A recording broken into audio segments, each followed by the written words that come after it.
ওদের পূজায় মুসলমানরা শুভেচ্ছা জানাতে পারবে কি? মোটেও না, মোটেও না। এটা করলে ঈমান চলে যাবে।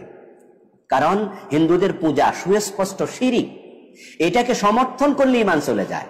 আর শুভেচ্ছা জানানোর মানে কি? শুভেচ্ছা জানানোর মানে হলো আমি তো সমর্থন করলামই, বরং তোমরা এই কাজ করতে থাকো। আস্তাগফিরুল্লাহ, ঈমান মোটেও থাকবে না।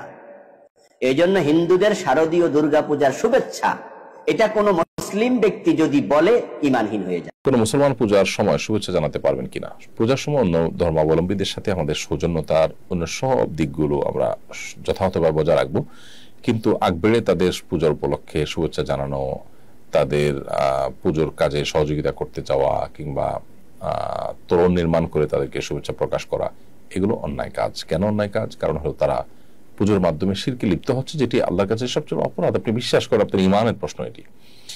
সেখানে আপনি তাদের সেটার কল্যাণ কামনা করছেন। ব্যাপারটা এরকম যে একজন মানুষ খুন করছেন, আপনি তার শুভেচ্ছা জানাচ্ছেন, হ্যাঁ তোমার কাজটা ভালোভাবে তুমি করতে পারো। আপনি যদি বিশ্বাস করেন খুন করা অন্যায়, তাহলে সেক্ষেত্রে আপনি কখন এটা বলতে পারেন না